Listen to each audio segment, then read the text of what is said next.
you very much, EcoWeb, no, sa 2 million na inyong ihatag sa atuang syudad, sa Iligan, is counterpart. No? Ilong, no? Ilong.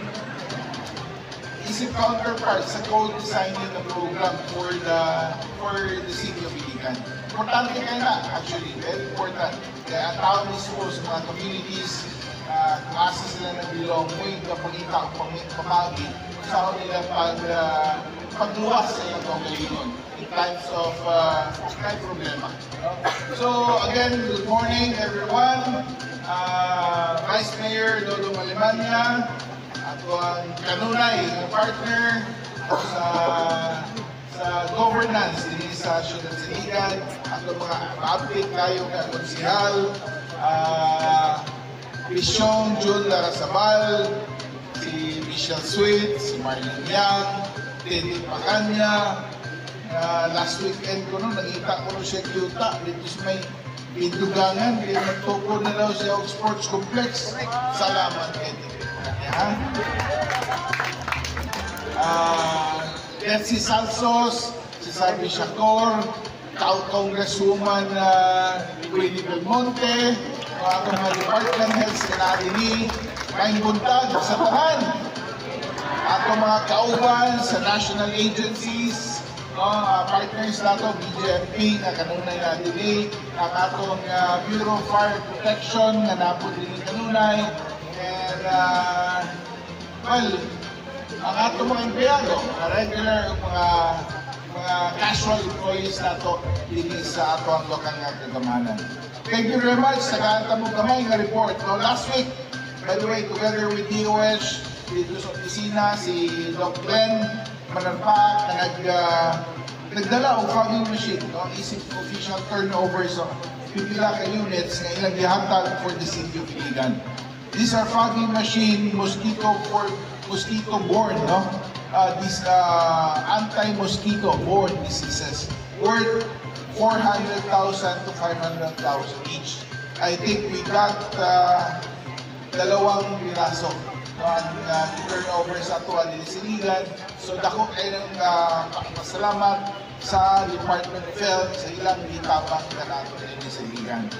Then also last week, bisita ang Malaysian Ambassador, si His Excellency Dato Abdul Malik Melvin Castillino. So, actually, nagbisita sila. Ang topic actually is halal.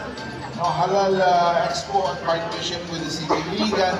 And actually, hindi na daw siya gikan sa una, but this time he was so impressed sa development sa ato syudad. Siyempre, bukang, hindi man itong politiko, pero naman, hidaig na siya sa etamo ni Iligan. So, hindi, ginood siguro. Okay, hindi man politiko ang bisita. So, he said, kaya na-notice na ito kayo ang atuang syudad. And then again, ang EcoWeb, thank you very much sa inyong tamang, no? Sa co-designing workshop na gipayday last week. So that was the first meeting. Actually, it was the first meeting. That was 3 days, but siguro na 4 days na workshop na ibuhat. And ang nakita na ako dito, dagang kay department heads, no? Dagang mga representatives sa line department sa LGU na mo na dito, mo appeal sa meeting mismo. Then I would like to report about the 4th quarter IDC 10 EDC Economic Development Committee meeting. Ang topic dito is more about rehab sa Bangkal Bay, 2026 budget preparation. This is for the year 2026. And then, ang ilang plano nga buhatan o mas further studies and development sa integrated steel mill. Dili lang sa Iligan City, but sa Region 10. Nakita nila ano pa gapon, no? Kanang feasible gapon ang integrated steel mill dili sa ato ang region. Dili na lang Iligan, okay, ang integrated steel mill needs at least 2,000 hectares. 2,000 hectares, no, of property, which as of this time, ang property is NSA is only around 400 hectares. So, total area is around 400. So, hindi rin pwede. PPDEC supposed to be is planned for integrated steel mill.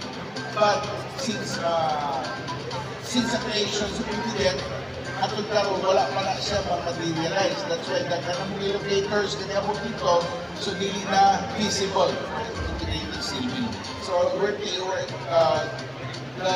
NEDA, actually NEDA 10 is looking at the possibility of looking for other. And also last Friday, I believe, napon natin kay Gayon na itong ika-upang ng fourth quarter na CDC meeting. This is about the alignment of some budget from the 20% development fund. And we reminded members from the different barangays na very low ang atong utilization. As of this time, I don't know kung accurate ko yun siya, naranaw ko sa 20%. But I believe it's higher than 20%. No? And we were supposed to be at least nata sa 80% na target. Then, again, I attended another meeting dito sa Robinsons together with ang launching sa program na DICT, no? DICT ni siya, Tatak Pinoy Garbo event. And DICT and DTI pala. Ang DTI yung main department ang gahandalan eh.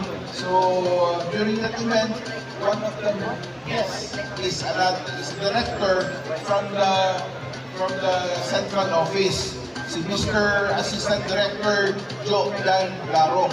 Actually, yan i-place ang development sa Iligan and yan po i-mention ang atong pagkapot sa top 3 na most competitive not competitive, the top 3 most improved in terms of being competitive. So nakita po niya na kamay ng mga butang na wala din ma-report o kulang.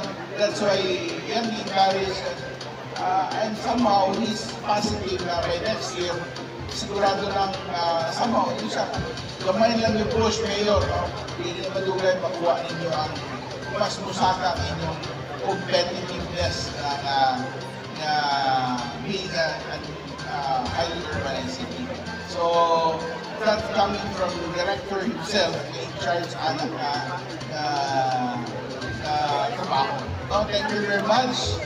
Thank you very much sa tanan. It's another week na trabaho. Hapit lang yun. I think ako lang ipabot gamay sa mga barangay base ng mga facilitators o mga workers na ito. So, hindi madugay o gawa sa inyong mga allowances. Wala man siguro sila din but some, I believe, are here. Ako lang pong ipabalo na anytime, no, kung gawas na ang inyong allowance. So, gamay diutang lang, gamay lang yung antos anytime, no, as promised by the local finance committee. So, again, thank you very much, mga department heads. Tapaw na kayo sa Boy Hamoy. Thank you very much. May buntag, asenso.